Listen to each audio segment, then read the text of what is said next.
8051 microcontroller. The company name is GSAS. 51 stands for 8051 microcontroller. This is a integrated trainer kit of 8051 microcontroller. I repeat, this is an integrated trainer kit of 8051 microcontroller. This trainer kit contains multiple ICs, multiple ribbon tables, multiple ports, PS2, VGA, and also the monitor and keyboard interfaces. The microcontroller, first of all, gets the power supply from regulated DC power supply system, which is also a product of GSAS. This power supply has 1, 2, 3, 4, 5 nodes.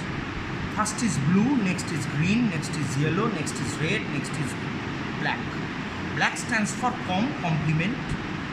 Red stands for plus 5 volt power supply or 3 ampere current. Yellow stands for plus 12 volt power supply, plus 12 volt power supply and 250 milliampere current. Green stands for minus 12 volt and 250 milliampere current, and blue stands for 30 volt power supply and 100 milliampere current. The color coding of the wire is very important. Blue to be connected with either blue or green, yellow to be connected with yellow, red to be connected with red, and black to be connected with black. This is connected via a VGA port. With the trainer kit, this is connected via a VGA port. With the help of this VGA port, this trainer kit gets the power supply. As soon as the power supply is entered into the trainer kit activates and the red LED will glow. There are 3 LEDs, red, yellow, green. 3 LEDs will glow. Fine. We have a PS2 port. With the help of this PS2 port, we connect the keyboard. Initially in 8085, there is a automated keyboard. In case of 8051, in the product of GSAS 51, we have a external peripheral like keyboard which is attached in this system. Next one is we have a monitor that is not present in 8085.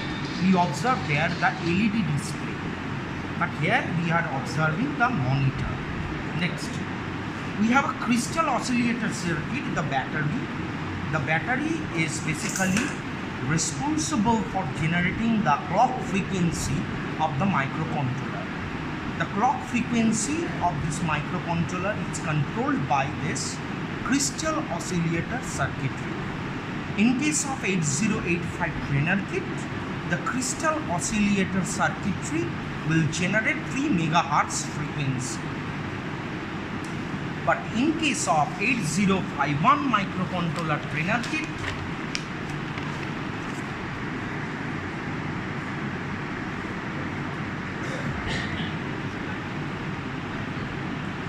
we have a frequency of 8 to 10 megahertz. 8 to 10 megahertz.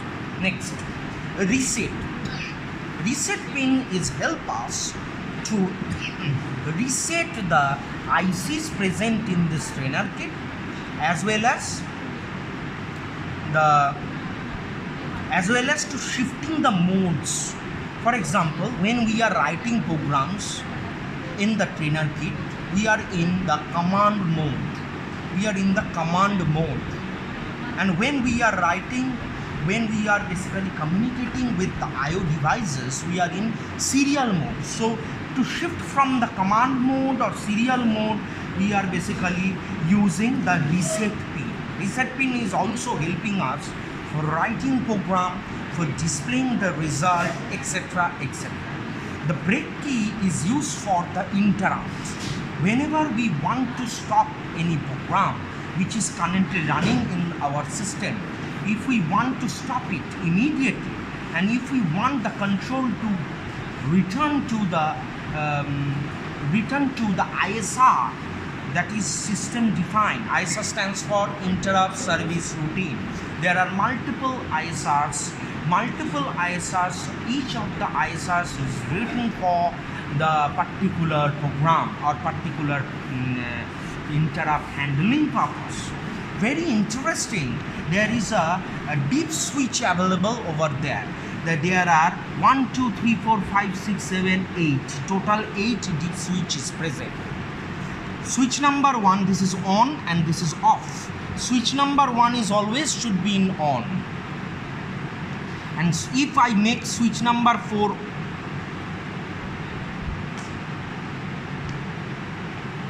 off, then now we are in command mode. How we can able to go to the serial mode? So first of all, what we need to do, switch number 1 to be on, and deep switch number 4 to be on. We on the switch number 4 and then we press the reset. Now we are in serial mode. That means this microcontroller can able to communicate with the serial communication peripheral devices.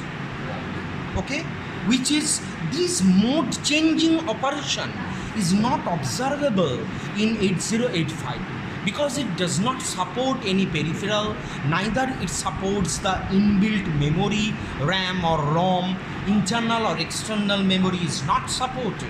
If we want to return back from the command mode to the serial mode to the command mode, then what we need to do, we need to make switch number 4 off and we need to press the reset. And then we are once again going back to the command mode where we can able to write down the program. Okay. Now about the description of the kits. Okay, so the deep switch description is clear, reset is clear, break is clear, crystal oscillator is clear, PS2 port is clear, VGA port is clear, LED is clear. Okay, if red LED does not glow, that means your kit is not working properly. It must glow. There is a VGA port available here. Okay, this VGA port is useful for communicate with the computer or any other kit. This VGA port is available, which is bigger than this VGA port. With the help of this, we can able to attach VGA cord, and with the help of the VGA cord, we can able to communicate with the other devices. First, ribbon cables. We have here the 50 pin FRC RT male port. This is 50 pin FRC RT male port. There are 50 pins in this ribbon cable port, and this notch is known as male port. Male port can able to communicate with the female port, which has a notch over there, notch in this way, so that female port and male port can conjugate together, so that data can be transmitted from the trainer kit to the system. This 50 pin FRC RT port, RT stands for receive transmit. Okay, so you are getting my point, that this is for the control unit port, microcontroller unit port, and the control signal port. That means if the microcontroller unit wants to send any information, then this information can be transmitted with the help of this port. And MCU stands for the microcontroller unit. Microcontroller unit often needs to do the I/O operations. There are 3 I/O operations. They are program IO or polled IO, where microcontroller unit is 100% involved. Until and unless the IO transfer is over, it will continue its job. Next is interrupt IO. Microcontroller unit is partially involved. Then we have DMA, direct memory access. Microcontroller unit is holding all the data buses and the control buses.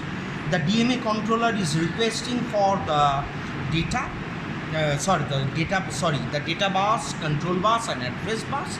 Then microcontroller unit is basically transferring the control of the address bus, data bus, etc. to the DMA controller. And in the presence of DMA controller, the memory and the IO device will communicate. And microcontroller is free. Microcontroller can able to do its normal operation. Next ribbon port is for the address and data transmit. It is also a 50-pin FRC RT-mail port. Okay, I hope that you have, if you open the CPU cabinet, you can observe some ribbon cables over there. These ribbon cables can be attached with these ports. The ribbon cable which you observed in the CPU cabinet, inside the CPU cabinet, they are basically the female port. If female port and male port they conjugate together, then we can able to transmit the address or data. For your information, 8051 is a 16-bit address bus, so it can at max transmit 16 bit of address, and it has a 8-bit data bus. At max it can able to transmit 8 bit of data. So every register present in 8051 is of length 8. Next one is ribbon cable port, this one and this one. This is nothing but 28-pin FRC RT-mail port. Okay, whenever, and look at that, with the adjacent to this ribbon cable, we have a 8255 PPI, that is Programmable Peripheral Interface. What it does, suppose I write some program in the microcontroller, I want to observe the output in a breadboard. Okay, I attach some LEDs over there and via wires, and with the help of the FRC RT female port, we are getting the signal from the trainer. So we are writing the program here, but the output we are observing in the breadboard. So that is the purpose of these two ports. These two ports are basically parallel ports or vertical ports. Look at that, they are vertically present. There are two 8255 IC, one for the user communication, user can communicate with this IC, another for the microcontroller units communication, that is basically this one. Look at this, NEC, this is 8255 IC. 8255 stands for Programmable Peripheral Interface. Next one is 8155. This is a peripheral IC, 8155. Stands for Static HMOS, 256 bytes RAM with IO ports and timers.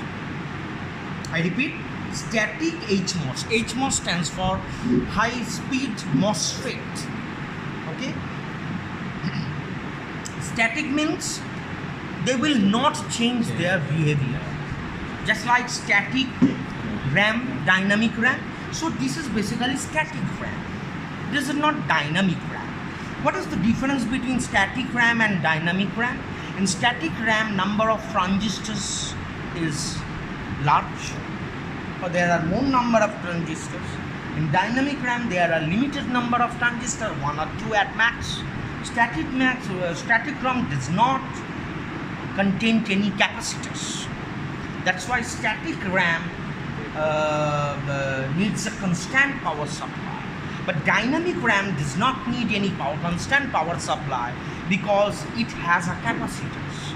The capacitor can able to hold charges. As long as the capacitor charges are there inside the capacitor, capacitor can able to operate the RAM.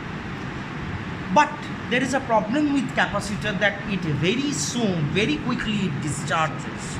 So that's why DRAM needs refreshing, continuously refreshing. After a time, okay, after a certain period of time, it requires a continuous refreshing technique.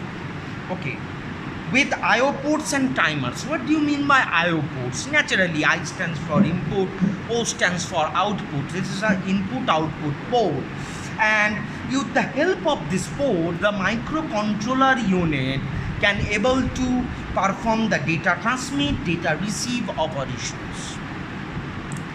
Okay. Next is the timer. It is also used for the timer also. The timer will basically decide that when to stop a program, when to stop a clock cycle, when to stop a T-state machine cycle, instruction cycle, etc. For example, fetch cycle, decode cycle, they are all machine cycles. For example, one machine cycle is constituted by multiple T-state. For example, in 8085, fetch cycle is constituted. So I have explained already 8155, the peripherals, 8255, the PPI, programmable peripheral interfaces. There are two 8255 device. One is missing over there. This is unfortunately, we have lost this IC, but it should be there.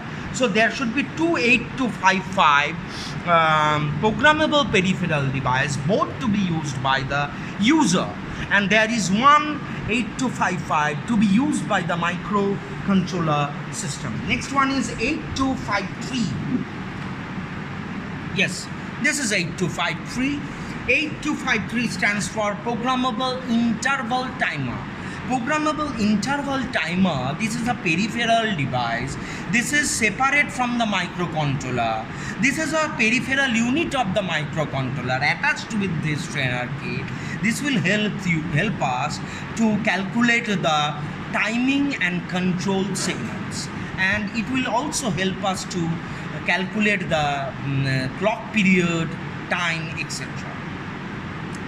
Next one is, this is basically your microcontroller IC that you are observing, that is 8051. This is your microcontroller IC, that is which is of 40 pins. You can able to count, there are 40 pins in this IC, and it is a 8-bit microprocessor because it supports 8-bit data bus controller. Okay, microcontroller. But this microcontroller contains lots of ICs too. They are not operating on a single basis, they are operating on a multiple basis. Next is, you are observing here that there are 3 RAM is there. The RAM ICs is there, that is IC number is 62256. There are 3 parallel RAM ICs are there. There are program memory and there are data memory present in the microcontroller, which is not observable in the microprocessor. Program memory contains 2 parts. One is ROM. ROM is of one. We have a ROM IC present here. Okay, the ROM IC is of 32 bytes, and the IC number is 27C256. Okay, it is basically firmware. Firmware means neither software, neither hardware. In between that means, for example, BIOS. BIOS is a firmware, neither software, neither hardware. We are basically doing programs inside BIOS, but BIOS is bound into a ROM IC. That's why it is a firmware. Holds the instruction. What is the size of the RAM? 32 kilobyte. The IC number 62256. Next is data memory. Data memory is RAM. You are observing there are 2 RAM ICs. Each RAM ICs are basically of the 32 kilobyte. Okay. Basically these 2 ICs are basically data memory, and this IC is basically program RAM. Program memory RAM. Middle one is program memory RAM, and these 2 are basically the data memory RAM. Data memory will able to store the data or the operand, and program memory will going to store the opcode or operational code of instruction. So that's all. Next one is SCN 2681. SCN 2681 is basically dual channel UART. U stands for universal, A stands for asynchronous, R stands for receive, T stands for transmit. So universal, asynchronous, receive, transmit for serial communication. Serial communication with what? RS232C port, RS485 port. Okay, so that means this IC 2681 is for the serial communication with some other device. So whenever this microcontroller trainer kit wants to perform any serial communication with other trainer kit, it will use this. It will going to use this. Next one is 8042. 8042 stands for Universal Peripheral Interface, used for interface PC keyboard, that is this one, and the in standalone mode. The PC keyboard and monitor, if we want to communicate, these are also peripheral IO devices. This is an output device, this is an input device. If you want to communicate with this, with the microcontroller chip, we need a peripheral IC. The IC number is 8042. 8042 IC is responsible for the keyboard and monitor interfacing.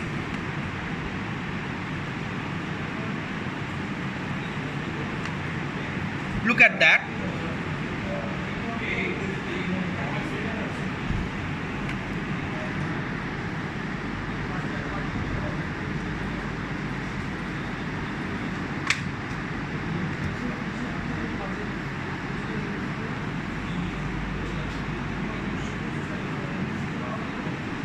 There are multiple ICs also present here, but currently we are to digital converter, IC name 1674.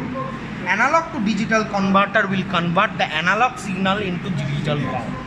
We have digital to analog converter, the IC number 0800. This will convert the digital number into analog signal. Much needed because this is absolutely analog signal, and this is basically handling in digital form.